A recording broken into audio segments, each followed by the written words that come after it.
오늘 우리가 읽은 단락의 말씀은 이제 에베소서 전체의 끝 인사라 할 수가 있을 것입니다. 보다 정확히는 21절에서 24절까지를 보통 마지막 끝 인사라고 봅니다만 20절을 보시면 오늘 설교의 제목이기도 한 바울 사도가 우리 하나님의 백성들은 어떠한 존재여야 되는가 하는 또한 절묘한 표현을 해놓고 있습니다. 자, 바울 사도가 20절에서 뭐라고 얘기하고 있죠? 쇠사슬에 매인 사신이라고 본인 스스로를 표현하고 있습니다. 쇠사슬에 매였다 하는 것은 의심의 여지가 없이 바울 사도가 지금 로마 12대 로마 황제가 직하라는 감옥 속에 갇혀 있음을 이야기하고 있는 것이죠. 동시에 사신이라고 하는 것은 다른 바울 서신에서 조금 더 정확한 표현으로 표현하는 바대로 내가 그리스도의 사신이 되었다. 현대적으로 말하면 대사, 엠버서더라고 보통 표현을 하죠. 우리나라에 와 있는 미국의 대사는 미 대통령을 대신합니다. 또 과거 시대에 우리나라에 오는 중국의 사신, 명나라 사신이든 청나라 사신이든 그들은 황제를 대리하는 것으로 여겼죠. 그래서 우리의 임금께서 모든 신하들이 그를 마치 황제를 대하는 것과 같은 예를 표해야 했었습니다. 그러니까 지금 바울 사도는 사도뿐만 아니라 우리 예수 믿는 모든 사람들이 쇠사슬에 매인 사신과 같다 하는 겁니다. 물론 감옥에 갇혀 있다 한들 늘 24시간 365일 계속 쇠사슬에 묶어 놓기야 했겠습니까? 성경에도 보면 베드로 사도를 헤롯 왕이 죽이고자 감옥에 가둬놨을 때 간수 2명을 안에 들여보내서 아예 2인 삼각을 하듯이 3명을 2명씩 쇠사슬로 매어놨다 하는 그런 표현이 나타나기도 했습니다만 그것은 아주 특별한 경우였죠. 한 주간의 무교절이 끝나고 나면 끌어내서 죽이겠다 하는 결심을 더욱 강조해서 보여주기 위한 표현이었을 것입니다.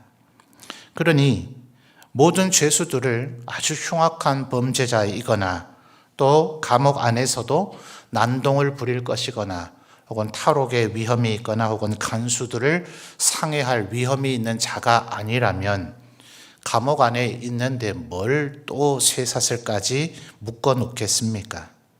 그러니 지금 이 쇠사슬의 매인이라고 하는 이 표현은 문자적인 표현이라기보다는 그 안에서 겪게 되는 고난을 이야기하는 것일 것입니다. 그러니 이 자리에 있는 우리 성도님들이 제가 여러분의 인생 모든 것을 속속들이 알지를 못하니 모릅니다만 여러분이 감옥에 갇힌 일이야 있으시겠습니까? 그러니 우리가 당하게 되는 고난, 그것들이 우리에게는 마치 쇠사슬에 매인 것과 같으나 동시에 우리는 하나님을 대리하는 자로서 이 세상에 보내진 하나님의 대사와 같다 하는 겁니다. 그러니 여러분, 우리는 대한민국 국민임을 자랑스럽게 여기고 우리 민족을 사랑하며 자랑스럽게 여깁니다. 그러나 하나님의 백성된 우리는 한국인이라고 여겨서는 안 됩니다. 성경에도 얘기하는 것처럼 우리의 시민권은 하늘에 있다 하였으니 여러분, 대한민국 국민임이 자랑스럽고 사랑스러우시겠지만 그거보다 훨씬 더한 강도로 하나님 나라의 백성됨을 자부심으로 갖고 계셔야 합니다. 말하자면 한국 안에서 우리 기독교인들이 살아가는 삶의 정체성이란 하나님의 나라의 백성의 대사로서 아니면 더 겸손해지려면 대사관의 직원으로서 지금 한국에 파견와서 살고 있다는 그런 정체성을 가지고 살아야 합니다. 그러니 우리는 대한민국 법을 지키는 것에 만족해서는 안 됩니다. 대한민국 법에서 규정해 놓지도 않은 하나님 나라의 법칙을 가지고 살아감으로써 하나님 나라의 법이, 하나님의 법이, 하나님의 우리를 향한 원하심이 이 세상 그 어떤 나라보다도 얼마나 더 고상하고 거룩하며 위대한 것인가를 보여주는 자로 살아야 된다 하는 것입니다. 바울 사도는 지금 20절에서만 이런 표현을 한 게 아니죠. 바울 사도 전체, 바울 서신 전체에 그의 정체성, 우리 그리스도인들, 하나님의 백성의 정체성을 이와 같다고 여겼다고 볼 수가 있습니다. 이것 못지않게 대표적인 것 하나가 고린도후서 4장을 보면 바울 사도는 우리가 우리 안에 보배를 담고 있는 질그릇과 같다 그랬죠. 우리의 외형은 마치 쇠사슬에 매여 있는 죄수와 같을 겁니다. 예수님을 아무리 잘 믿고 섬겨도 어떤 면에서는 예수님을 더욱더 잘 믿고 더 잘 섬길수록 쇠사슬에 매여 있는 것과 같이 이 세상 살아가는 동안에는 우리는 고난과 영원히 결별할 수는 없을 것입니다. 그러니 우리의 외형적 모습은 마치 너무나 보잘것없고 가치 없어서 쓰다가 조금 흠집이 나고 사발에 이가 빠진다 그러죠. 그렇게 조금 깨져버리면 아무 아까움 없이 그냥 내던져 버릴 그런 질그릇과 같이 보잘것없는 존재에 불과할 수도 있습니다. 그러나 우리 안에는 보배로우신 주님, 그 보배를 우리가 모시고 있기 때문에 우리는 이 세상 그 무엇과도 비교할 수 없는, 에베소서에서 바울 사도가 그런 표현을 했지 않습니까? 우리는 하나님이 만드신 바다, 포이에마라는 헬라어를 써서 우리 말로 보다 더 의미를 살려서 번역한다면 걸작품이라고 말할 수 있는 존재, 그것이 우리라고 하였습니다. 그러니 고린도후서 4장에서 바울 사도가 이어서 뭐라고 얘기합니까? 사방에서 우리가 아무리 우리를 우겨싼다 할지라도 일종의 포위되어지는 것을 얘기하죠. 또 사회적으로 고립되는 것을 얘기합니다. 그래도 우리는 쌓이지 아니한다. 오히려 역으로 세상 사람들이 여러분을 외롭게 만들고 왕따시키거들랑 여러분이 이 세상 모두를 왕따시켜 버리십시오. 우리는 세상 사람들이 그렇게 왕따시키거나 함부로 대할 그런 존재가 못 됩니다.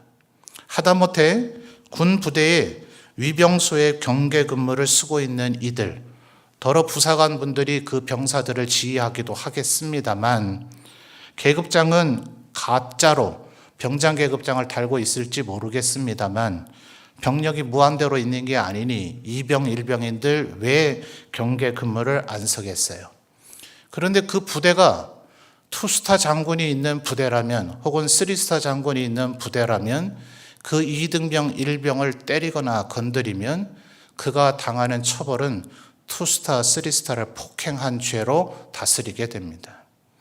우리가 그리스도의 대사가 되었다는 것은, 우리 안에 그리스도이신 보배를 품고 있다는 것은 하나님께서 누가 우리를 건드리면 절대로 그냥 두지 않으십니다. 믿음의 조상 아브라함에게 이미 약속하셨던 말씀 아닙니까?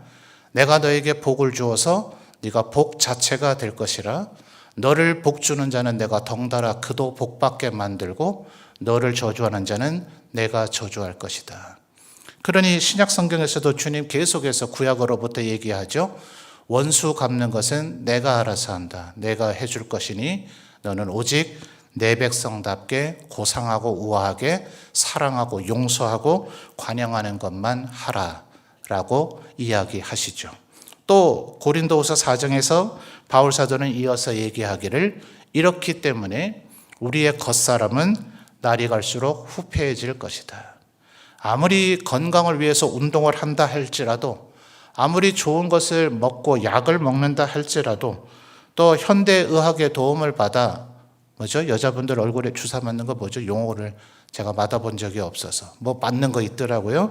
그런 걸 맞는다 하더라도 세월이 지나면 우리의 겉사람은 후패해지기 마련이다. 그러나 우리의 속사람은 날이 갈수록 새로워진다. 바울 사도는 언제나 일관되게 우리의 정체성은 이렇듯 양면이 있다. 그러니 안 되는 거 붙잡지 마십시오.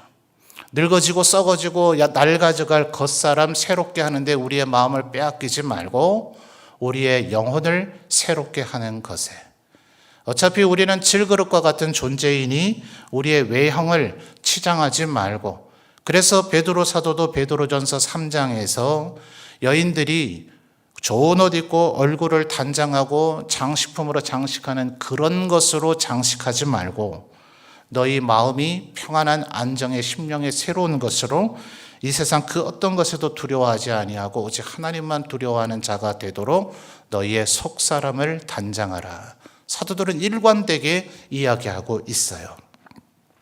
그런데 여러분 20절을 다시 한번 잘 보십시오. 이 쇠사슬의 메인이라고 하는 것이 우리의 잘못으로 감옥에 들어가는 꼴을 얘기하는 것이 아니다 하는 거예요. 20절 상반절에 뭐라 그랬죠?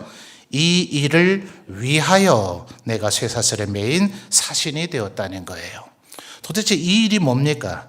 19절에서 이 일이 얼마나 중요하면 또 사도 중에 사도이신 바울 사도도 이 일이 그렇게 쉽고 만만한 일이 아닌 것은 19절에 나를 위하여 구할 것, 나를 위해서 기도해 달라 그러죠.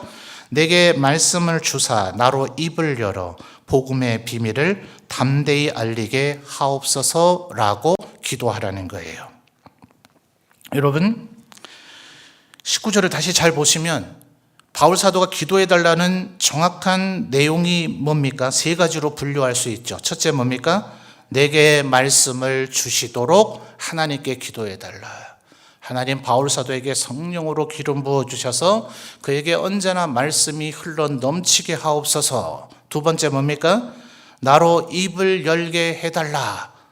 두 번째 여기서 끝내도 되지 않아요? 그런데 복음의 비밀을 그다음 뭐예요? 담대히 알리게 하옵소서 라고 기도해야 되는 것은 바울 사도도 고백하는 바대로 우리는 얼마나 연약한 질그릇과 같은 존재인가.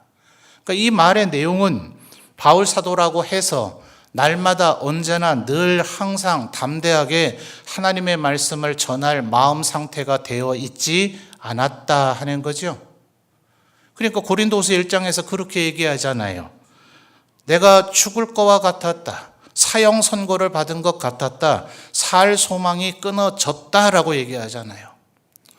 나는 하나님이 언제나 보호해 주셔서 사형 선고는커녕 징역형도 당해본 적이 없다 이렇게 얘기하지 않았단 말이에요. 나는 하나님이 주신 성령의 능력이 언제나 흘러넘쳐서 살 소망이 끊어지는 그런 바보 멍청이 같은 짓은 나는 절대로 한 적이 없다라고 얘기하지 않았단 말이죠. 사형 선고 받은 것 같았다. 죽은 것 같았다. 내 인생, 내 목숨 이제 끝난 것 같았다. 살 소망이 없어진 것 같았다. 그러나 그때 하나님이 나를 위로해 주셔서 동일한 환난을 당한 사람들을 오히려 위로할 수 있는 자가 되게 해 주셨다 하는 거예요. 그러니 사랑하는 성도 여러분, 우리가 살아가는 이 신앙의 삶은 고난 걷어주세요, 시련 걷어주세요는 사실 성경적으로 보면 안 맞는 기도입니다. 하나님 시련을 이겨낼 힘을 주십시오.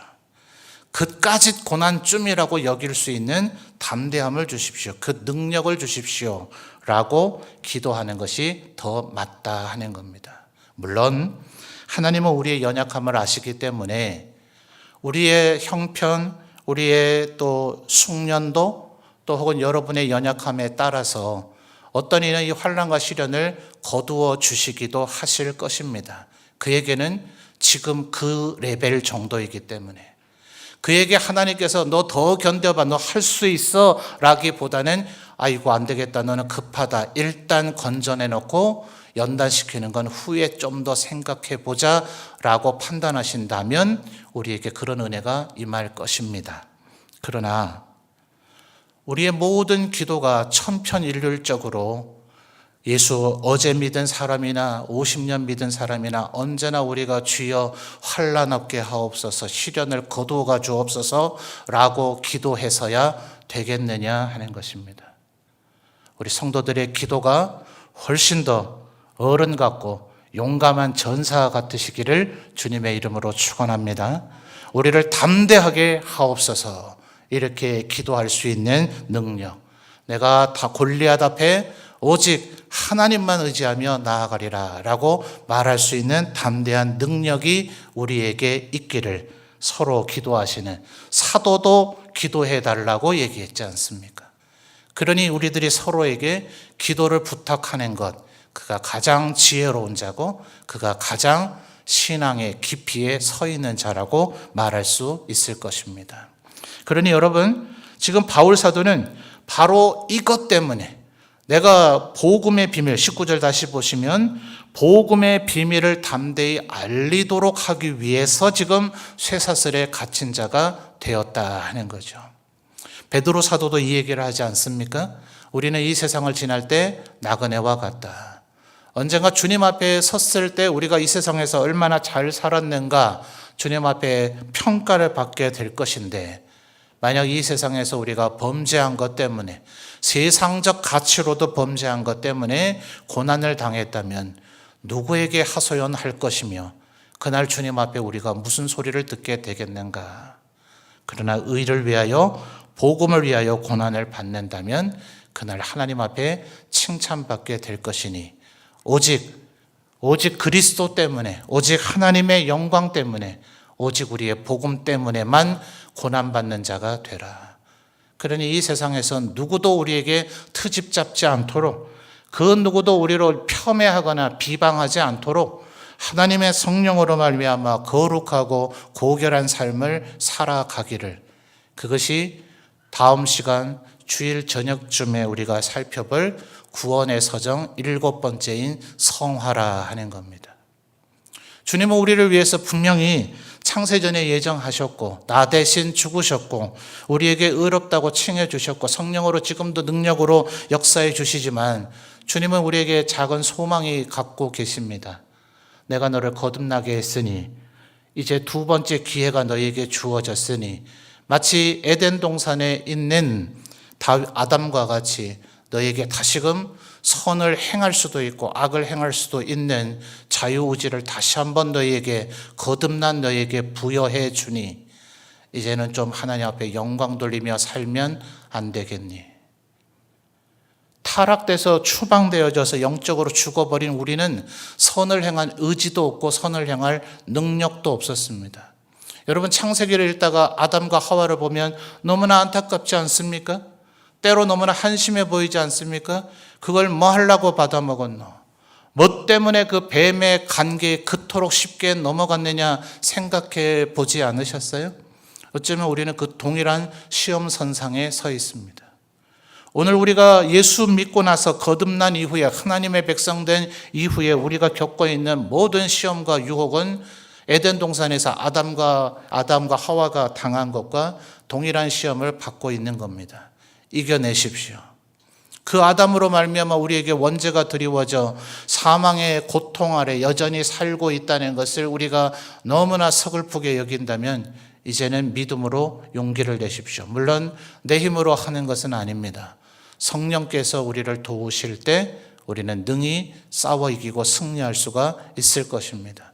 그러니 남자답게 용감하라. 성경에 이런 표현도 나오고, 너희들이 나름 복종하고 순종한다고 하고 있긴 하지만 피 흘리기만큼 하지 않았다.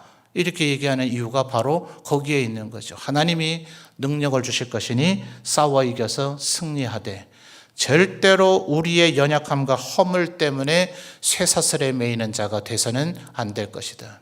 우리가 이 세상에서 고난을 당한다면 그 이유는 오직 하나님의 영광 때문에, 주님의 이름 때문에, 그리고 그 말씀을 따라 하나님께 영광 돌리며 살려고 했다는 것 때문에만 고난을 받기를 주저하지 않는 사람. 그래서 사도행전 기억하십니까? 성령 충만함을 받은 이후에 사도들은 말하기를 예수님 붙잡힐 때처럼 도망가지 않고 그들은 당당했습니다.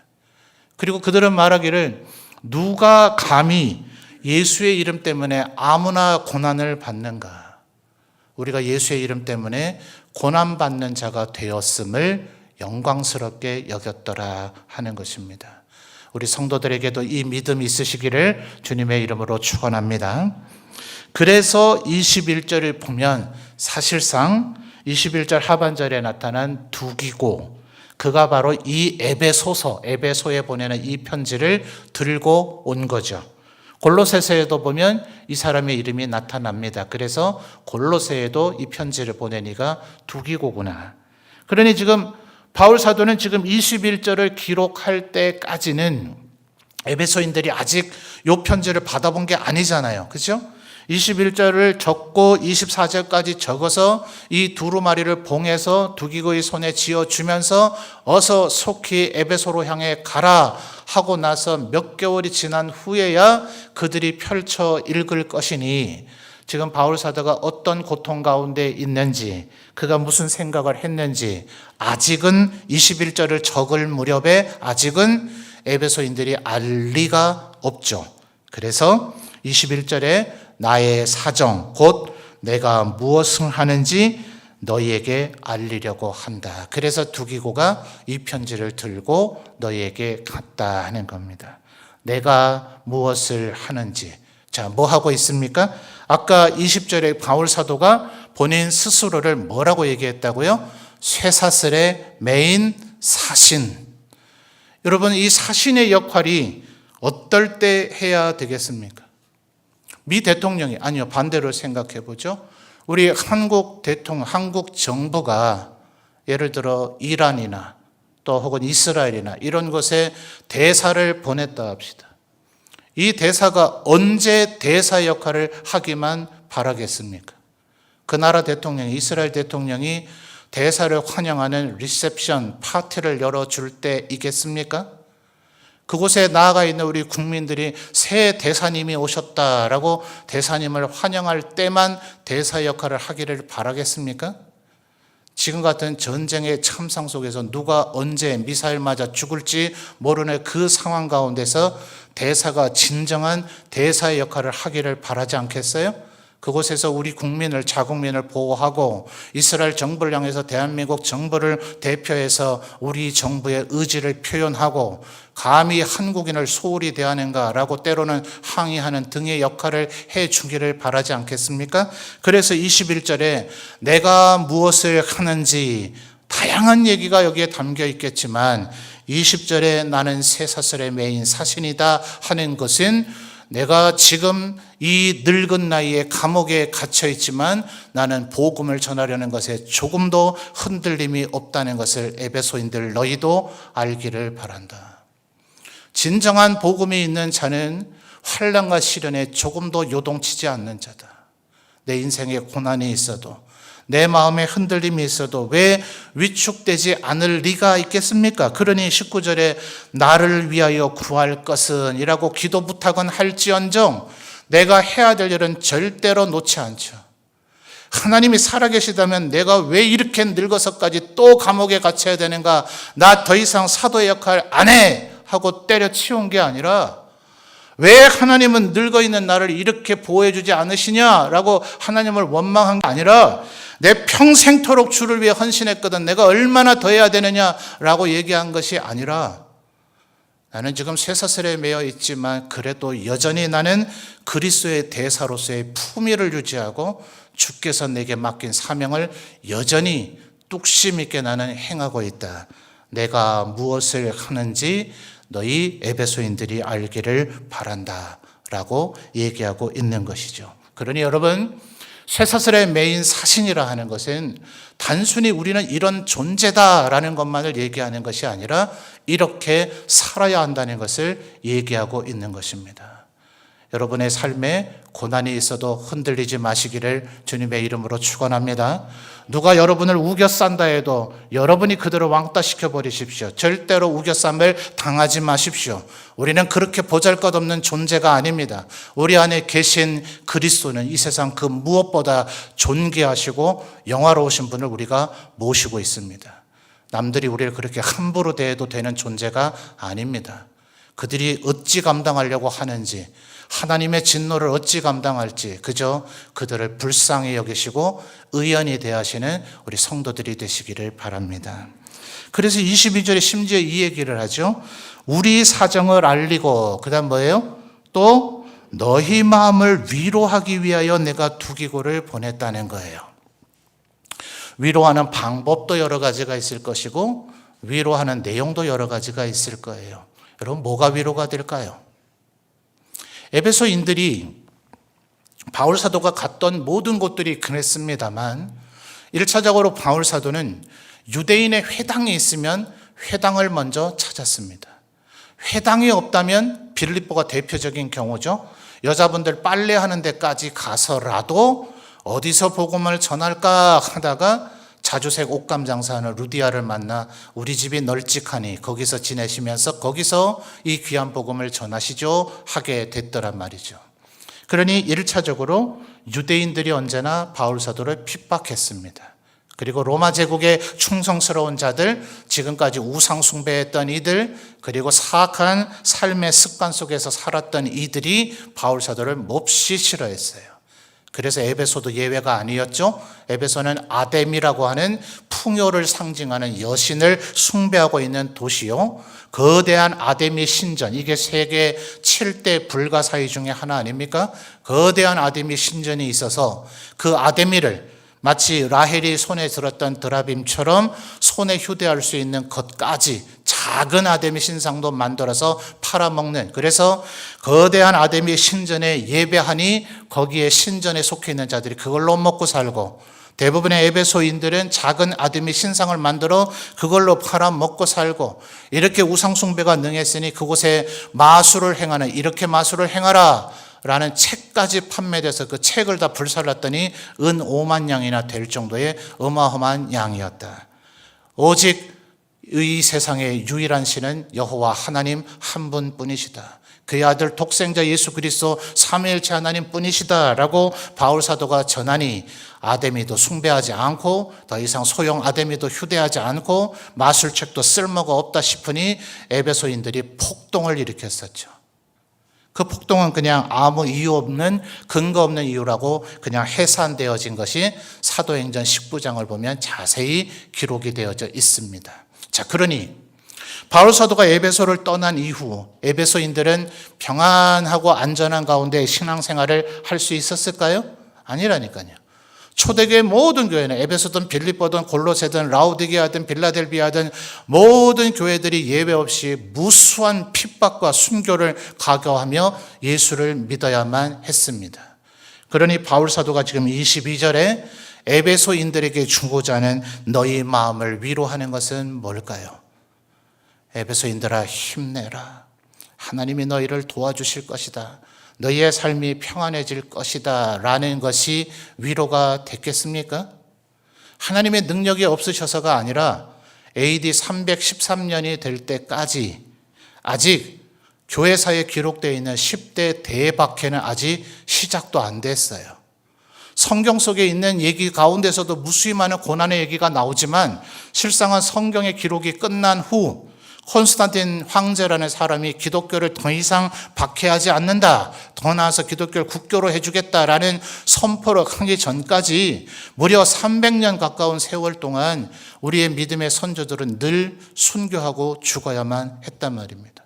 오죽하면 무덤 속에서 예배를 드리고 집사님들의 직분은 스파이를 가려내기 위해서 성도들의 얼굴을 기억했다가 성도로 확인되는 자만 예배 장소로 인도하는 것이 집사님들의 주된 직무 중에 하나였을 정도였습니다. 그러니 지금 22절에 너희 마음을 위로한다는 이 위로는 단순히 힘내라, 하나님께서 이 시련을 거두어 주실 것이다가 아닌 겁니다. 지금 여러분 에베소서를 읽어오시면서 위로 얘기가 많이 있었습니까? 1장에서부터 지금 6장 21절까지 어디 위로 얘기가 있었습니까? 없었습니다. 바울 사도가 주고자 하는 위로는 그런 얕은 위로가 아니라 바울 사도 존재 자체가 에베소인들에게 위로가 되는 것이죠. 20절에서 얘기한 나는 여전히 쇠사슬에 매여 있으나 그리스도의 사신으로서 살아가고 있다라는 것을 그들에게 들려줘서 21절에 내가 무엇을 하는지 너희에게 알려준 이것 자체가 위로가 되는 거죠. 사도께서 꺾이지 않으셨다. 사도께서 굴복하지 않으셨다. 그가 담대하게 믿음을 가지고 로마 황제가 지켜라는 감옥 속에 있으면서도 그리스도를 부인하지 않으시고 그리스도를 여전히 증거하고 계셨다. 사도 요한의 제자 폴리갑이라는 분이 계십니다. 약 80세 넘어서 순교하셨다고 교회사에 알려져 있는데, 폴리갑에게도 로마 제국은 회유합니다. 한 번만 그리스도를 부인하라. 여러 번도 요구하지 않겠다. 한 번만 그리스도를 부인하라. 내 80 넘는 평생 주께서 단 한 번도 나를 부인하신 적이 없으시거늘 내가 어찌 주를 부인할 수 있으랴 라고 얘기하고서는 화자에게 물어뜯겨 죽임을 당하고 산채로 불태워 죽임을 당하는 폴리갑과 함께 있던 성도들은 그렇게 죽어갔더라 하는 겁니다. 지금 바울 사도가 주고자 하는 위로는 그저 우리의 마음을 흔히 현대의 강단에서 목사들이 여러분에게 해주는 그 얄팍한 위로가 아니고, 고난 가운데서도 굴복하지 않음을 스스로 보여주는 믿음의 의지, 강건한 반석과 같은 믿음 그 자체가, 그것을 보고 들은 모든 성도들에게 나도 저렇게 해야 되겠구나, 하나님이 믿음 주시고 능력 주시면 우리가 이렇게 영광 돌리며 살 수 있구나 라는 것 자체가 진정한 위로가 되더라 하는 것입니다. 이 세상 위로가 아닌 하나님의 위로를 받으시는 여러분들이 되시기를 바랍니다. 바로 이 위로가 아까도 말씀드렸듯 고린도후서 1장에서 바울 사도에게 있었기 때문에 그는 살 소망이 끊어지고 사형 선고를 받은 그 환난 가운데서도 오히려 다른 이들을 위로할 수 있는 자가 되었더라. 사랑하는 성도 여러분, 여러분의 삶에 힘듦과 어려움이 있으시죠? 견뎌내십시오. 이겨내십시오. 여러분이 그렇게 꿋꿋이 서 있는 그 모습을 보는 것 자체가 다른 성도들에게 힘과 용기와 위로와 격려가 될 것입니다. 베드로 사도를 통해서 얘기하셨지 않아요? 우리는 모두 다 왕 같은 제사장이라. 그러니 제사장의 예복을 입으시고 어깨에 법궤를 메시고 물이 철철 흘러넘치는 요단강으로 발을 내디디십시오. 여러분보다 연약한 모든 이스라엘의 12지파가 요단강을 건너갈 때까지 가장 수심이 깊은 그 자리에서 어깨에는 법궤를 메고 몸은 의무라 할 수 있는 제사장의 무거운 예복을 걸친 채 어깨에 법궤를 메고 꿋꿋이 서 계십시오. 여러분이 당당하게 서 있는 그 모습을 보고 우리의 믿음의 동료들이 위로를 얻게 될 것입니다. 나도 저 모습 본받아야지. 나도 저렇게 할 수 있겠구나. 하나님이 능력 주시면 우리 모두가 할 수 있구나. 이 믿음의 삶 자체가 우리 모두의 위로가 될 것입니다. 2000년 전에 바울 사도가 오늘의 우리에게도 힘내라고 보낸 이 에베소의 편지, 이 편지를 날마다 늘 묵상하시며 이 믿음으로 살아가시는 쇠사슬에 매인 사신, 이 21세기의 쇠사슬에 매인 사신들이 다 되시기를 주님의 이름으로 축원합니다.